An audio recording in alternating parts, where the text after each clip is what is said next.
comrades, I want to begin in Zimbabwe, because for watching a film about the Egyptian events, 52 people were arrested 22 days ago. 6 of them remain in detention, having been tortured, having been held in solitary confinement, and now facing charges of treason, simply for doing not what you've done today, have a full discussion and call for a revolution in Britain, but simply for watching a film. They are facing the death penalty in Zimbabwe at the moment. And what we should do today is to pledge our solidarity with those 6 comrades. Munirazi Kwisai, Tafatso Choto, Hopol Gambo, Tatenza Mumbayarara, Edson Chakuma, welcome Simuto. We are with you and we will support you against this.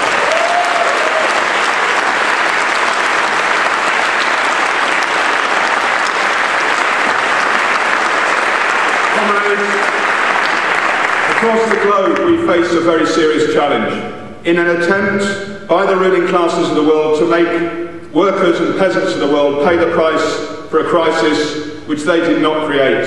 And we face a very big challenge here, not just the cuts, not just the 81 billion of assault upon working class living standards, but something much more fundamental than that.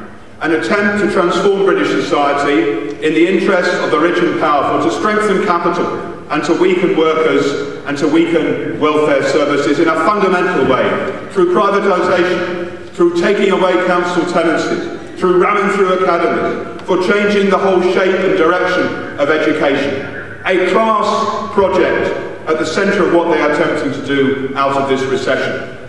And they try and prettify it by saying it's something external, something inevitable, something like the climate. Well, I saw a brilliant placard on the Wisconsin protest last week which said, "Don't piss on my leg and then tell me it's raining." It's not something that's inevitable, it's something that they're doing in order to have a go at our side. And therefore we have to discuss very, very clearly and seriously what we're going to do here, because we know as well that it won't just be the left that will try and grow at this time.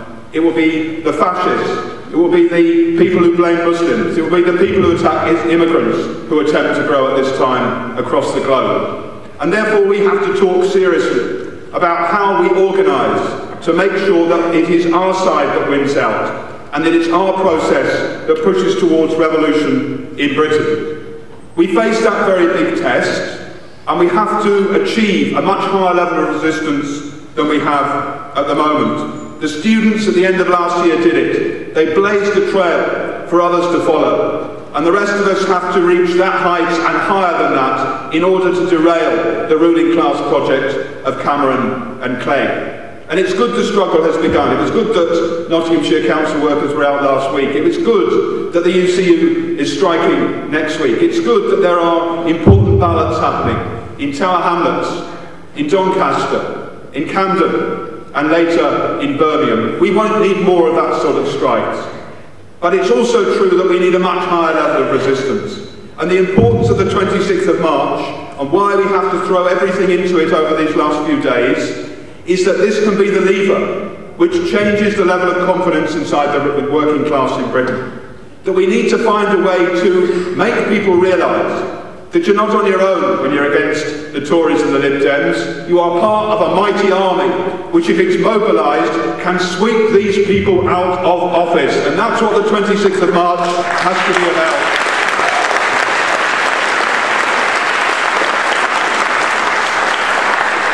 For us, it's not about an A to B demonstration.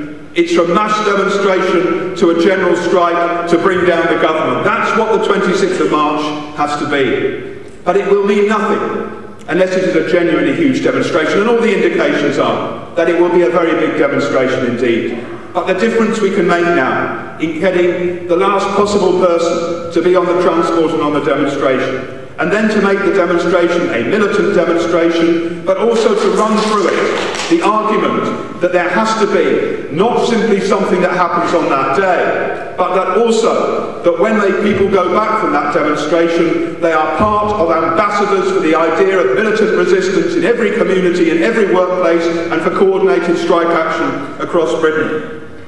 But we've also learned something else today, that in every movement and at every point, there are key arguments inside the working class. whether to have a strike, whether to have a demonstration, whether to confront the authorities, to a much higher level, whether to push for the removal of a government, whether to stay in the streets when small reforms are given. And we know that in every one of those moments, there are those who say, let's go back to the old way. There are those who say, stop, we've gone far enough. And there are those who can be pulled towards the idea of pushing for a revolutionary transformation of society. And the revolutionary organisation and the revolutionary party is about pulling together those who are not satisfied with small gains, who are not satisfied with the blandishments and the perfumed promises of our rulers, but instead demand working class power in our country and across the globe. And that's what a revolutionary organisation in the modern world is about. Pulling together those people, arguing for a socialist politics, arguing for revolution, not reform, and arguing for a total transformation of society. And that's why we need, on the 26th, many more people inside the SWP who are arguing for the sorts of programme I've talked about. We need more people who are spreading the inspiring message of Egypt across the whole of the world and arguing for it in our workplaces and communities. And we need more people who have learnt the lessons of revolutions that have happened across history and are determined to make sure that next time we get it right here and we get it right everywhere else in the world. And that's why, unashamedly, we also ask people to join us, to become part of the revolutionary socialist organisation which can play that role. And if you want to know why you should join the Socialist Workers' Party, just look back over the last week. Not on our own, working alongside others, but at the centre of these events, we have a huge rally in defence of multiculturalism against David Cameron's attacks upon immigrants and Muslims. We were at the centre of a path-breaking protest over health cuts, the Day X for the NHS, which has changed the terms of the potential for a fight back in health. We took part in a protest over the arrest of our comrades in Zimbabwe. Yesterday, we were at the centre of a demonstration of over 5,000 people in Sheffield, which terrified the Liberal Democrats in this state. And for all of that, we were arguing for the resistance in Tower Hamlets, in Camden, in Doncaster, in Birmingham, in Nottinghamshire, and everywhere else across Britain. We don't need an organisation which does just one of those things. We need an organisation which does all of those things and also has a revolutionary vision for the transformation of society.